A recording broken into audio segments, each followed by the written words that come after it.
Mark Jeavons, April 1964. When I was about 11 or 12, and a friend of mine's brother got into punk rock when we were living in Cambridgeshire. His brother went to some gigs at the Corn Exchange, and in them days you could go in even when you were about 11 or 12. It's supposed to be 16, but they didn't mind. So he said, why don't we get dressed up like my brother does and go and see this band that's playing that he's going to see? And I said, who is that? And he goes, that band called the Vibrators. And I thought, sounds interesting. And so we looked at what punk was all about at the time and got dressed up as best as we could and went off to the gig and got down to the gig, and it was like an amazing experience. Got dropped off outside the Corn Exchange and went in and watched the warm-up bands, and the first warm-up band got covered in spit. And I thought that was weird, and everybody was jumping around, but I thought this is absolutely amazing. And then when the Vibrators came on, they just blew me away, and I thought, that's it, punk rock's for me. That's what I think I want to be, I want to do. I loved the music, loved everything about it, and the fact that I could be part of it. The next week as well, adverts playing. Brilliant gig. Everything about it was brilliant. You just thought, wow, amazing scene, I want to be a part of it. The punk scene was a little bit different. You could dress how you wanted to, and but the gigs were coming to your town and you could go to them. So you could buy the records, you could go and see the bands, and you felt like you were part of it. There's a good saying, DIY, not EMI, and that was basically you do it for yourself. And the more you got into it, the more you realised that there was it was just open to anything really. So it was mixing 50s style with 60s style, basically wearing what you wanted and adapting it. Cool, blimey. Well, in the early days, it was anything like plastic or something you could adapt with zips and things like that. So if you've got a hole in your trousers, you put a zip in it. Or if they were too baggy, then you'd cut a triangle out and put a zip in, and it'd become like drain pipes. Dyeing your hair, it'd be kind of like dyed blonde, and then you could put different colours in, like food colouring and stuff like that. But it changed as time went on, and it became a little bit more uniform, I suppose, and the bondage element came in, which is influenced by people like Vivienne Westwood and stuff. The leather jacket became the thing which kind of said something about you. You'd put badges on, you'd paint it, your dad's studs, it'd be like your blackboard to sort of like say, this is what I'm into. So what sort of thing would you be putting on your jacket? Yeah, band names, songs, symbols. Like the Anarchy A was always quite popular. Even in the first band I was in, we turned the name into a symbol, and you'd make that into a stencil and you'd put that on your jacket, stuff like that. I remember even the Pack had a song, and I loved the words to it, and so I wrote that on the bottom of my jacket. You'd promote yourself as much as you'd promote the things you liked. And so when the band was being formed as such, we were struggling to find a name, but like everything which seemed to be happening at the time, like you weren't allowed in pubs, you were banned from pubs, you weren't allowed in like the shopping centre, everywhere you went you were banned if you looked like a punk rocker. Stuff was banned on the radio if it sounded bad, you know what I mean? So it became a real kind of like, it kind of important to me to kind of like start using the words which you use in everyday vocabulary, and so basically it became like the name Fuck Authority, because it seemed like the police were picking on you all the time, security guards, everywhere you went. You go into a shop and you were picked on straight away. I just put this on my jacket, Fuck Authority, to promote the fact that we're doing this gig that got picked up by some lady in the city centre who took offence and got me arrested. Okay, so she kind of got hold of one of the security guards and... Yeah. A policeman actually, and he came up and apologised to me, but said he's going to have to arrest me because the complaint has been made. That was it. They kept the jacket. It was quite vague because they couldn't find an actual charge. First, it was disturbing the peace, but basically it was a complaint by a member of the public. So it was they had to follow it up with something, but there actually wasn't a law that they could charge with apart from offensive language. And because the city centre was a privately owned section of Milton Keynes, it had to be almost like a public prosecution, does that make sense? So they started looking at all this other stuff, and later on they came up with a bylaw charge, which was based on being offensive in a public place. Getting the nitty-gritty of it, or I suppose the court case happened, even the magistrates I think found it was quite funny, but they looked into the bylaw and they said that it could be upheld, even though it was an ancient bylaw which hadn't been used for over 300 years or something. So they said if I agreed to have the name removed from my jacket, because that was still in police custody as such, and we'd change the name of the band, then they'd agree to binding me over for a year, and that would mean I wouldn't have a record. A fine wouldn't be enforced on me unless I insisted on wearing that name again. That brings me to my good friend Alison. And in Milton Keynes, when I first got to Milton Keynes, no one knew what punk was about. That was, I can't remember, it was about 77, 78. And so there's me walking around Stantonbury and all these long-haired, flared trousers, high-heeled shoes, chaps were coming up to me and saying, what's that, you're punky or something? And that was just me wearing something like Adidas trainers and drainpipe trousers, you know what I mean, jeans. And because everybody had flares. So I fast started noticing that I was getting kind of like singled out for the extra, what do they call it, extra attention of certain people just because of the way I looked. So I stopped kind of like conforming to the disco-y type dress sense of the time. But still quite frustrated, I suppose, because I liked the punk stuff and I wanted to kind of like be myself and dress how I wanted to, not be influenced by other things. Yeah, as time went on, people at Stantonbury, some friends of mine, they were kind of into punk, but they used to dress more like the American Ramones type style. Yeah. And we were all skateboarders then as well, so Converse and Vans, those sort of like trainers were being worn with tight jeans. Found out they were into all the punk stuff as well, so we were kind of thinking, what, maybe we should just sort of like say, hey, we're like punk rockers and start going the whole hog. They were just like me, they didn't want to be standing out too much. I think it's my birthday, my mum and dad bought me some records at a place called Criminal Record. They said that if I wanted to take them back, and there's a nice lady there called Alison who'd helped them, and to talk to her. I didn't want to take them back because they chose the right records. It was brilliant, Stiff Little Fingers, Crass. So yeah, I didn't want to take them back, and then I went up to Criminal Records and was looking for all the records, because I said, where's this record shop? I don't know. Went up there. And while I was looking around for the records, this Alison came up and talked to me, and she was very flamboyant with her wild hairdo and leather jacket and colourful clothes. Very colourful character and very friendly. Started talking to me, and it turns out that realised that I was the son who got the records, and that was the beginning of an amazing relationship. We basically started hanging out, and she was like the, I don't know, you'd call her almost like the pin-up punk rocker. Sorry if that sounds wrong, because she was so flamboyant in the way she dressed and everything. It was she stood out amazing. So anywhere you went, it was kind of like all eyes were looking at you. I remember cars crashing as such when they were going past because they were just so gobsmacked with seeing this amazing Mohican or crazy hairdo, colourful lady walking up the road. Which encouraged me to become more flamboyant in my dress, I suppose. So hanging around with Alison was at the beginning of the more, I suppose, in-depth punk era of my life, where it got very colourful. We ended up creating our first band, which was a band called Ethnic Minority. No, yeah, it was Ethnic Minority, wasn't it? Cool, blimey, yeah. That's where everything sort of changed. That gave me the confidence to go back into school dressed up as I wanted to. And although it gave me a bit of flack, and so I got a bit of flack for it, by that time the sixth formers had started dressing up a bit more punky. So there's people like Dave Bancroft and Patrick Milne and Jamie, and so like and some of the lads like Dave Smythe and people like that had started kind of like dressing more punky. So it's becoming a lot more popular to be who you wanted to be, and that's where I think it all started kicking off big style really. But it was still unacceptable in society. Still banned from Top of the Pops and stuff. Pear Tree Bridge Youth Club. Good old Pear Tree, yeah. Yeah, I used to go down there in the disco days when I was that closet case punk rocker. I think the only tune I'd want to get up and dance to was the Skids at the time, because that's the only one DJs would play. And so Pear Tree Bridge was struggling a bit. We used to go down there on occasions, Alison and myself and a group of us. And I used to, under the encouragement of Dick Hemmings, bless him, he used to try and get the youth club up and running again. So he was always encouraging me to do things. So it started off with him encouraging me to do discos. So as we didn't have discos anymore, I said, I don't do disco, I'm a punk rocker.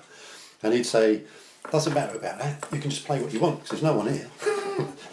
So basically, and he'd go, and I just target you as being sort of like a DJ for the youth. So we started doing that, and me and my mate Andy, who was also in Ethnic Minority, me and Alison, didn't really get dressed up punky-fied, but he was well into it. We loved all the music. He was influenced by James Brown and stuff like that as well. So it was a bit of an educational music. And with all that, we started this disco, the Jeva Avanovalov Anti-Disco Music Museum. And so basically that was a combination of our punk records, whatever records we can sort of like scrounge from home, so like my dad's records, and Andy would bring his James Brown, his by that time Human League was an Ultravox, just coming out of their punk era and starting to experiment with electronic music. So we had a bit of electronic music going on as well. So it's more or less anything which wasn't disco. So it could be Crass, Stiff Little Fingers, X-Ray Specs, oh, you name it, we played it. Through to James Brown, an old reggae ska, so all the Trojan, I remember all the Trojan singles that Andy had, so it's a lot of reggae and ska going on as well. We had this silly little double-deck disco with speakers and stuff, and one of the favourites was things like the only disco record we played was a new record which had come out, the first rap record, I think they called it, Rapper's Delight, and I borrowed that from his sister, and that was the only thing which used to get the teenage girls dancing, and me and Andy used to dance to it as well in the style of the girls, but as we were, it was a bit of a laugh really. People used to start coming down to it, did a few other youth clubs and started kind of doing things for bands, so in between bands we'd be putting the music on. Interesting, and mainly just for fun though really.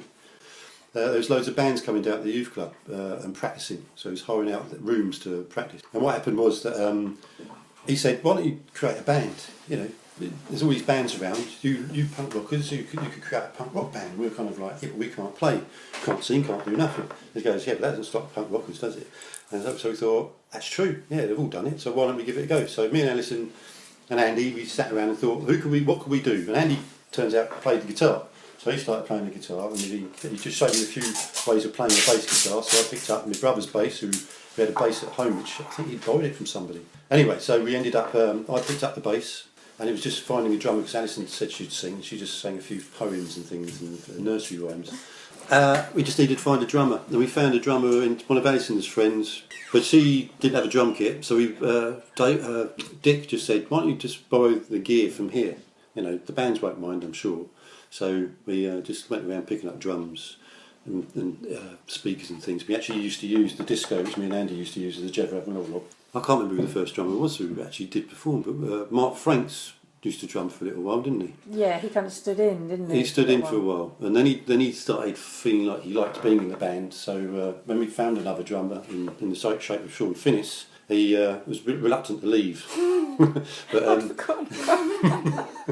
but he did leave. It's just coming back to me as I'm talking about it. And so he was a little bit upset by that. But anyway, Sean came in, but he was like a bit of a powerhouse on the drums, and it all started clicking into place then. We started getting quite good at what we were doing. Andy was coming out with riffs, and I was just sort of like playing along and finding what notes went with his riffs, and Alison was just, you know, writing songs down and on paper, and then Sean started bringing his own songs in for Alison to sing. Alison had met Dave Bancroft by that time, and been off on some travels and came back and were an item, and so he joined the band, so we had two guitarists. Andy started losing a little bit of interest in the band, but was coming along to the practices, but it was getting hard to get into the practice and it was sort of like became more and more common for him to do that, so it was getting harder to practice. So Sean invited his mate Dave Paul along, and he started playing guitar, and it started gaining momentum really. We were getting quite popular, weren't we really, at one point? Yeah, we did local gigs, we supported, and yeah, I think the famous one for us was a band called Art Nouveau, who later became Kajagoogoo. We did our set, and it was a blinding set, and everybody enjoyed it. And then when Art Nouveau came back from the pub, they had a bit of an arrogance to them. They didn't like the fact that the people had liked us. So we just sort of turned around and said, oh, we're going to go down the pub now while you're playing. And everybody just turned around and followed us down the pub. So there was hardly anybody there to watch Art Nouveau. So to me, that was kind of like to kick up the old pop star bottom type thing. You know, we can still, you know, pull a crowd, and you know, we're what it's all about. This is still DIY, none of this commercial nonsense. You know what I mean? And that started the new era for me, which was a lot more. What do we call it? Anarcho. They call it the anarcho punk movement, where it's a lot more active in trying to right the wrongs as we saw it in society.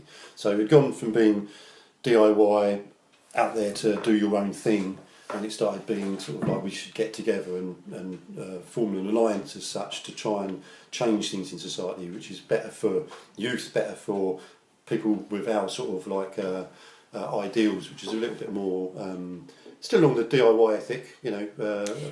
And you used to notice it through the country that you go down to London, everybody was quite rigid, and they're all dressed in black, and they'd have black hairdos, black lipstick, things like what you class as almost like goth nowadays. And it's very serious and very judgmental, you could say, of how you looked. You know, I remember people were almost pouting at gigs and things like that. When I rang up Frank, because Fuck Speak Indians, I remember Colin saying to me, so what's the name of your band? if they're going to be, if you're going to support us, we need to put something on the poster.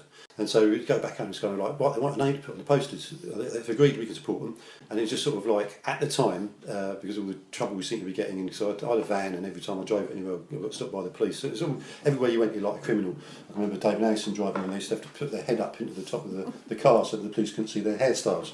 Otherwise you just get stopped. It was just annoying all the time. So it just became, a simple thing. Let's just be rebellious. Let's really say how it is. Let's call ourselves Fuck Authority. So we rang Flux up and they said, well, it's a bit of a dangerous name, but we're happy to go with it if you are. And we were sort of like, yeah, we'll go for it.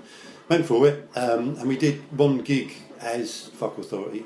Actually, by doing that, we put ourselves up on a pedestal and people tried to knock us down, I suppose. And it became enlightening, really. It made you realise that actually it's quite easy to get into the media and sort of like influence things, get people's attention through doing this band stuff. So we realised that actually by following that route of what like Crass and Flux and that were doing, it was actually stirring up things in political parties and in society, and it was you could see this could actually change things. Instead of going quietly, we changed our name to Exit Stance. So basically we took on our the mantle quite seriously after that. Yeah, it was a funny time because there was a point where because of the way we were borrowing people's equipment all the time, because even with Exit Stance we had to, in the early days we had to borrow equipment, but we used to play loud and hard, and so we did blow up a few amps and ruin a few bits of gear. So the local bands started saying that we couldn't borrow their gear, so I had to borrow money and I got my own gear. Got to the stage where we just thought we've got to get out of Milton Keynes. Even the newspapers were kind of like trying to twist things all the time, to this fact that it almost got my dad in the sack because he had worn my leather jacket before I put the Fuck Authority on it at one of his bluesy gigs, and because one of the local newspapers had taken a photo of him in that jacket, when they found out that was the actual jacket, they sold a story onto the News of the World, and that got him in a bit of trouble. All those things made you realise we've just got to get out of Milton Keynes and try and do something different, which is where we bumped into another friend of Alison's actually who lived in Brighton, and I can remember just saying to him, what about Brighton? You live down there, what's the chance of doing a gig down there? And he goes, well, I know a few people we put on gigs down there, I'll see what they can do. Yeah, within a month he'd set up a little mini tour down in Sussex. 6-7 gigs planned down there. The village halls where they'd been put up, the parish councils didn't like the imagery of our, because we had religious imagery within the name and some of our posters and that, and so they got all the gigs banned. We succeeded in getting out of the small town attitude. We became something a little bit bigger than that, but we weren't big. There was only 2,000 copies of our single when we did do a single. That punk ethic, as well, how I saw it in the early days, had gone, and I was doing it for everybody else's reasons rather than my own reasons. And I think that reflected in the band and the whole movement itself. And people were getting a lot more frustrated with it. I think we all started feeling like it would run its course, and it had. It had become something else. It had become its own monster, really. We just decided that we didn't feel like we were part of it anymore. I was proud of what I did, but I wasn't proud anymore of where it was going, and I think the rest of the band were the same. We all had other things we wanted to do. Started enjoying life again, really, doing things I wanted to do. I still live the way I live in those early days, I think, in my mind. I'm still a kid at heart, like putting records on and jumping around the front room, but I will still live much to my ideals as I can. I've gone back to how I was in the beginning without all that heaviness of the label and the responsibility of being in a band. And since then I've been in bands which have been a lot more light-hearted, so I started a band up with some other friends called Jumblehead, and that was Dave Bainfield from Ethnic Minority and Steph, and we were more crusty punk by that time it had become. Things like Glastonbury, which I remember first going to with Alison and Dave back in the early days of Ethnic Minority, seeing Hawkwind or somebody on stage, wasn't it? Really only punk rockers there at the gig, and all the bikers and that being totally freaked out by us, and it was quite an amazing experience. So I started going back to things like Glastonbury and stuff like that, and so I've been in a blues collective band where we play blues stuff. I've been in like an alternative band just doing kind of I don't know, stuff like Talking Heads type music. To me, that's still being punk. You know what I mean? It's still doing what you want to do, and I still kind of dress the way I want. The only thing I find frustrating now is looking in the mirror and seeing an old man. Okay, thank you very much.